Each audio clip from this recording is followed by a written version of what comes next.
Olá, meus alunos, tudo bem com vocês?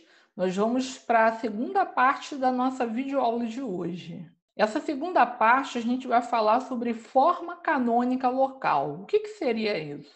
A ideia é a gente usar fórmula de Taylor localmente numa curva regular parametrizada pelo comprimento de arco para poder estudar a geometria dessa curva, tá? Então vamos lá. Você tem a alfa, uma curva regular parametrizada pelo comprimento de arco, com a curvatura sempre positiva. A ideia é investigar o comportamento de alfa numa vizinhança de um de seus pontos. A gente vai chamar de S0. Então, isso aqui foi o que eu já falei. A gente vai usar a fórmula de Taylor em torno de S0. Só que a gente sempre gosta de trabalhar com um sistema de coordenadas que nos favoreça em relação aos pontos. Então, dentro da geometria diferencial, em muitas situações, a gente fica mais interessante trabalhar com um sistema de coordenadas que guarde propriedades similares ao sistema usual. Então, por exemplo, a gente está sempre trabalhando em cima da base de Frenet. Só que, por um movimento rígido no espaço, nós podemos transferir a base de Frenet num determinado ponto para a origem. E aí, com isso, a gente associar o vetor tangente ao vetor 100 da base canônica do R3, o N ao vetor 010 e o B ao 001. Então, a ideia é, por que o nome é forma canônica local? Porque, na verdade, a gente vai escolher um sistema de coordenadas que leve a base de Frenet num determinado ponto da curva à base canônica do R3. E a gente vai levar esse ponto da curva à origem. Então, vamos fixar o S0, tá? Vamos chamar de 0 para facilitar as nossas contas, e a gente vai fazer esse traslado. E ao fazer esse traslado, a gente vai continuar preservando as características da base de Frenet, mesmo que a gente esteja colocando para a base canônica, e com isso a gente vai, claro, com isso a curva também vai ser transferida, e com isso a gente vai poder fazer nossos estudos geométricos. A gente não vai perder generalidade com isso, porque qualquer sistema você pode reorganizar por um movimento rígido, né? Seja com a rotação, com a translação, e fazer o que a gente está fazendo aqui. Para qualquer S numa vizinhança de 0, você pode fazer uma aproximação de alfa de S por meio dessa fórmula. Então, esse R aqui, ele é de maneira que o limite de R de S sobre S ao cubo, quando S tende a 0, é 0. Quer dizer, aqui só tem potências de S de grau 4 para cima. Então, repare que quando você faz essa expansão em fórmula de Taylor, aparece o alfa linha, o alfa 2 linhas, o alfa 3 linhas. E a gente sabe que a gente pode usar as fórmulas de Frenet para reescrever essas derivadas. O alfa linha no 0 é o próprio vetor tangente no 0. O alfa 2 linhas é o T', então o T' é Kn, isso a gente vai calcular no 0. O alfa 3 linhas é o mesmo T2 linhas. Então, o T2 linhas é só você pegar o T' e derivar em relação a essa, e depois você substitui no S igual a 0. Então, já está feito aqui. O T2 linhas no 0 vai ser o K' no 0, vezes N no 0, mais K no 0, vezes N' no 0. Daqui para cá, eu estou usando uma outra fórmula de Frenet, que é o N' igual a menos KT menos tau B. Então, eu vou substituir o N' por essa expressão. Então, a gente reescreveu essa expressão e reorganizou de maneira a escrever o alfa 3 linhas como uma combinação linear de T, N e B, do jeito que está aqui. Claro, isso sempre calculado em S igual a 0. Agora, a gente substituiu todos aqueles resultados de alfa linha no 0, alfa 2 linhas no 0 e alfa 3 linhas no 0 nessa expressão da fórmula de Frenet. Lembrando que o alfa de 0 a gente migrou para a origem. Então, isso aqui vai se anular, né? Vai dar o vetor nulo. Daí, a gente tem essa situação como está aqui. Tá? Eu reorganizei. Então, aqui você tinha potências de S até a ordem 3, com mais esse resto. Então, agora eu reorganizei de maneira a escrever o alfa de S como combinação linear de T, N e B, tudo isso no 0. Claro que sempre vai ter esse restinho, mas esse restinho não vai nos incomodar, porque esse limite aqui é zero, né? Lembrando que esse zero, nesse caso, é o vetor nulo. Agora, o que a gente vai fazer é o seguinte, o que a gente concluiu até aqui? Que nós escolhemos o sistema de coordenadas dessa maneira, né, conforme a gente fez. Então, mediante as nossas escolhas, o que a gente encontrou, né, no slide anterior é que a gente pode reescrever a curva alfa em S, claro, para S suficientemente próximo do zero, dessa maneira, com coordenadas x de s, y de s e z de s, onde x de s é dada por essa expressão, y de s por essa expressão e z de s por essa expressão. Quem é R1, R2 e R3? São as coordenadas daquele R, aquele cujo limite sobre o s ao cubo, quando o s tende a zero, é o vetor nulo. Essas expressões para x, y e z, para a curva alfa, numa proximidade, numa vizinhança do zero, ela vai ser chamada de forma canônica local da curva alfa, numa vizinhança de S0 igual a zero. Então, é local. Por que é local? Porque você só consegue reescrever a curva alfa com essa expressão da fórmula de Taylor apenas para S numa vizinhança. Para S no intervalo inteiro, essa aproximação já não vai ser uma aproximação muito boa. Então, para S próximo do zero, você consegue. E canônica, porque a gente se inspirou na base canônica. Então, a gente migrou TNB para a base canônica do R3. Então, por isso, essas expressões para x, y e z numa vizinhança de zero, ela é chamada de forma canônica local. Eu quero deixar muito claro que no material que vocês receberam, os autores eles trabalham com S0 qualquer.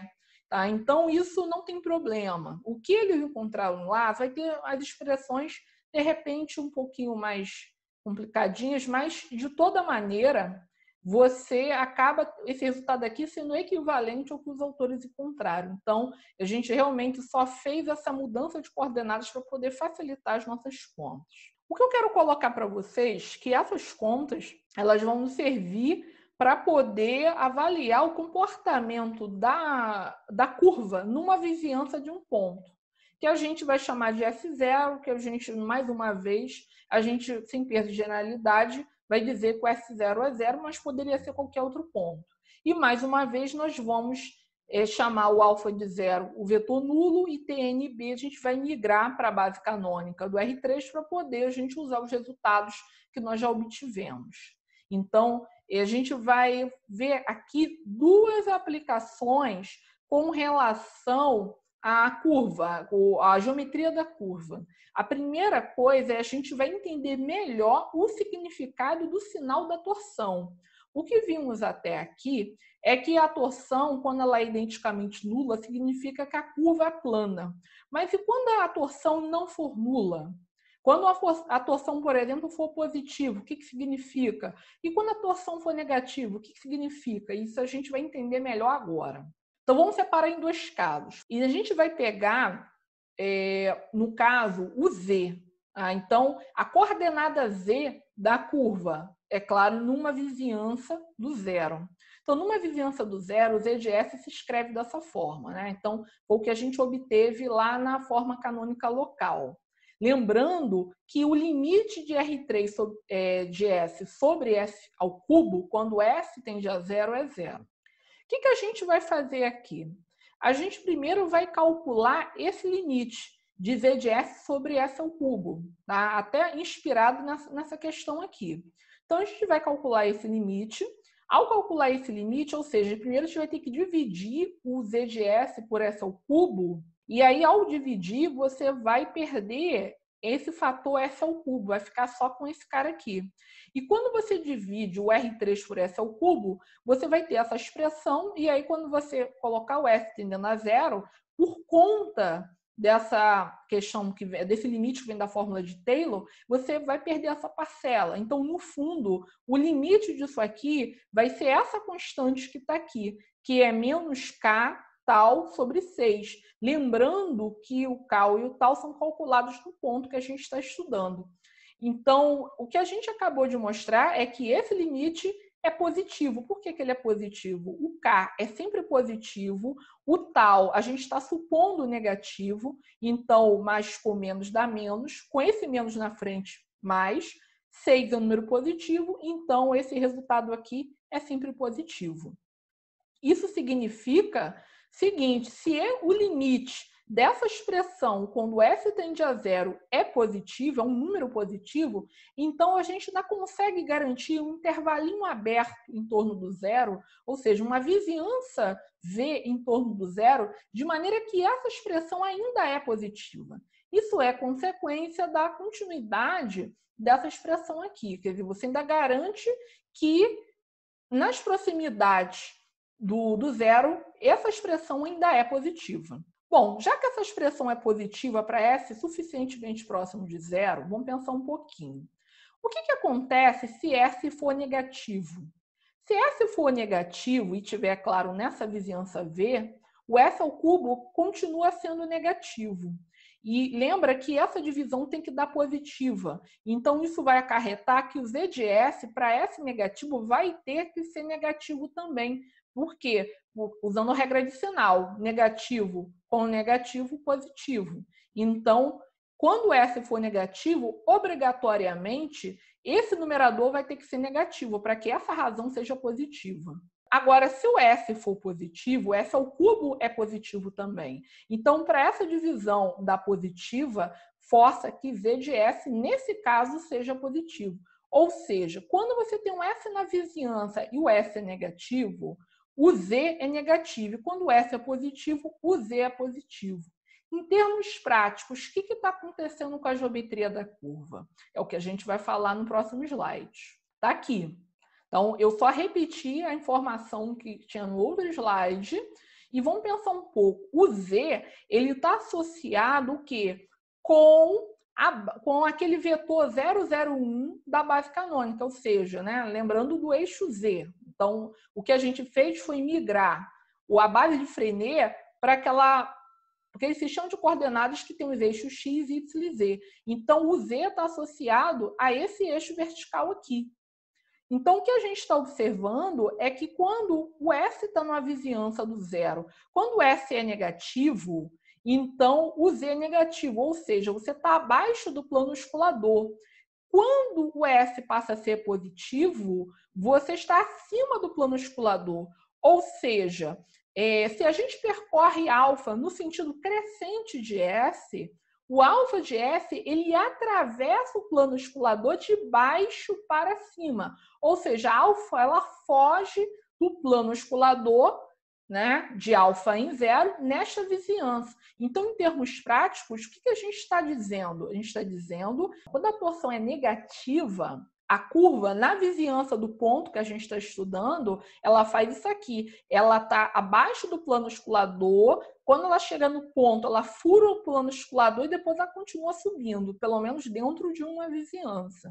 Então, esse é o significado quando a torção ela é negativa no ponto. Ela garante que nas proximidades daquele ponto, a curva ela vem de baixo para cima. Ela está abaixo do oscilador, ela passa pelo ponto, furando o plano oscilador e depois ela sobe, do jeito que está aqui. A gente já estudou uma curva bem conhecida, né, que é a hélice circular, parametrizada pelo comprimento de arco, como essa que vocês estão vendo aqui e também na figura, onde as constantes A e B são positivas. Quando isso acontece, vocês já devem ter feito em exercícios e observado que a torção é igual a menos b sobre a ao quadrado mais b ao quadrado. E essa torção ela é negativa. Porque B e A são positivos, vai fazer com que essa torção seja negativa. Ou seja, você tem um caso de curva parametrizada pelo comprimento de arco com a torção negativa. Então, o que a gente acabou de ver é que com essa situação, para cada ponto dessa curva, você vai sempre atravessar o plano oscilador de baixo para cima, como está aqui. Então, aqui tem um exemplo de um ponto que eles fixaram. Ele não precisa estar na origem, a gente só trabalhou na origem para poder facilitar as nossas contas, mas esse resultado, a menos movimento rígido, ele vale para outros pontos também. Então, aqui você tem um ponto de uma hélice circular e observe que Olha o que ela está fazendo. Ela está vindo de baixo, ela atravessou o plano oscilador. Repare que o plano oscilador, nesse ponto, ele é formado por T e por N, e depois que ela atravessou o plano oscilador, ela continua subindo. Então, realmente, isso confirma, ela está vindo de baixo para cima. Agora, nós vamos dar uma interpretação quando o tal é positivo, num determinado ponto. Eu digo para você que a análise ela é similar ao que a gente fez no caso tal negativo. Só vai trocar o sinal de tudo que a gente trabalhou. Então, mais uma vez, você tem que calcular o limite de z de s sobre s ao cubo, quando s tende a zero. E ao calcular esse limite, você vai achar esse mesmo resultado, só que agora, como tal é positivo e o k é sempre positivo, esse resultado ele dá negativo, né? Então, como ele dá negativo, isso garante que numa vizinhança do S0 igual a zero, você consegue que essa expressão que está aqui ainda seja negativa. Quando S é negativo, S ao cubo é negativo. E para essa razão ser negativa, esse Z de S vai ter que ser positivo, porque mais com menos dá menos. E quando S é positivo, S ao cubo é positivo. E para essa razão ser negativa, isso força com que o Z de S seja negativo, que é exatamente o que eu escrevi aqui. Qual é o significado geométrico? Se nós percorrermos alfa no sentido crescente de S, alfa de S atravessa o plano oscilador de cima para baixo. É a situação oposta ao caso do tal negativo. Por quê? Repare que para S negativo, o Z é positivo, ou seja, a curva está acima do oscilador. E quando o S é positivo, a curva está abaixo. Então, no sentido crescente de S, ela vem de cima para baixo, ou seja, ela está mergulhando no plano oscilador quando ela passa pelo ponto alfa, né, de S0, que nesse caso aqui é o zero, mas poderia ser para qualquer outro ponto da curva. Mais uma vez, a gente pode pensar num exemplo, aquela mesma hélice circular, já parametrizada pelo comprimento de arco, só que o B tem que ser negativo para poder dar certo. Então, A continua positivo e B negativo. Quando isso acontece, A e B constantes com essas condições, o tal, que é a torção, ela vai dar positiva. Por quê? Aqui o B é negativo, com menos vai dar positivo e o denominador é positivo. Então, no caso dessa hélice, para cada S0 real, o alfa de S atravessa o plano oscilador de alfa em S0 de cima para baixo, que é o que está acontecendo nesse desenho aqui. Repare, ele fixou, né, os autores fixaram este ponto. Então, neste ponto, o plano oscilador está aqui, é o plano que é gerado por T e por N, nesse ponto aqui. Repare que a curva estava vindo de cima. Ela estava vindo de cima, está rodopiando esse cilindro, ela passa por aqui, ó, pelo plano oscilador e depois ela desce. Então, ela está mergulhando nesse plano oscilador. Então, agora a gente entendeu bem qual o significado do sinal da torção. Então, torção negativa, a curva ela vem de baixo para cima em relação ao plano oscilador. Torção positiva, cima para baixo em relação ao plano oscilador naquele ponto que a gente está estudando. Agora, nós vamos para uma segunda aplicação, que é a relação da curva com seu plano retificante. Lembrando que o plano retificante, num ponto, é um plano que é gerado por T e por B. A gente vai ver que a curva, ela é diferente do comportamento dela em relação ao plano oscilador, que pode mudar, em relação ao retificante, ela fica sempre do mesmo lado do plano retificante. Mas qual lado? Lembra que o plano retificante ela divide o R3 em dois semi-espaços. Então, a curva ela vai ficar sempre do lado que contém o vetor normal. Tá? Ou seja, ela nunca vai passar para o lado onde tem a menos normal. Então, claro que isso dentro de uma vizinhança do ponto que a gente está estudando. Então, a gente garante que dentro da vizinhança de um ponto da curva, essa curva está sempre do mesmo lado do plano retificante, que é o semi-espaço que contém o N naquele ponto. Para mostrar isso, a gente vai seguir um raciocínio similar à aplicação 1. Só que agora o nosso foco não vai ser no Z. O nosso foco vai ser no Y. Por que no Y? Porque o Y ele vai estar associado ao quê? Ao vetor 0, 1, 0. Ou seja, ele vai estar associado na forma canônica local ao N, né? Porque se a gente está querendo estudar o comportamento da curva em relação ao plano retificante, a gente tem que visar o N. Então, vamos lá. O Y, na forma canônica local, ele é escrito dessa maneira, tá? Onde esse R2 aqui, o limite do R2 sobre S ao cubo quando S tende a zero é zero. Agora, o que eu vou fazer? Para poder sumir com esse S ao quadrado, eu vou dividir toda essa expressão que está aqui do Y por S ao quadrado, que ela vai facilitar o estudo de sinal próximo de S, próximo do S igual a zero. Então, vou calcular esse limite de YS sobre S ao quadrado com S tendendo a zero. E ao calcular esse limite, o que vai acontecer? Quando S tende a zero, esse cara vai para zero, isso aqui vai para zero também, e eu só fico com essa parcela. E aí o limite de uma constante está aqui. Então, esse limite vai ficar K, calculado no zero, sobre 2. Como K é positivo, então isso aqui é positivo. Então, o que a gente mostrou é o seguinte: como esse limite aqui é positivo, então, numa vizinhança do zero, essa expressão y de S sobre S ao quadrado ainda é positiva. Está aqui.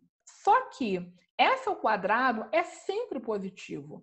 Como S ao quadrado é sempre positivo, forçosamente o y de S vai ter que ser positivo, para poder essa razão dar positiva. Ou seja, independente se o S é negativo ou positivo, o y de S vai ter que ser sempre positivo. Com isso, nós mostramos que para todo S em V, nessa vizinhança que a gente está estudando, alfa de S pertence ao semi-espaço determinado pelo plano retificante alfa em zero, que contém o vetor normal. Só para confirmar o que a gente falou no slide anterior, independente de sinal de torção, independente do que a gente tenha, a curva ela sempre se comporta do mesmo jeito em relação ao plano retificante. Então, você tem esse exemplo aqui, e repare que essa curva está sempre do mesmo lado onde tem o N. Aqui também. Então, o plano retificante está aqui, ó, ele é formado por T e por B, a curva está sempre desse lado onde está o N. Então, o N acaba atraindo a curva. E o mesmo está acontecendo com as hélices, né? Espero vocês na nossa última parte da videoaula de hoje.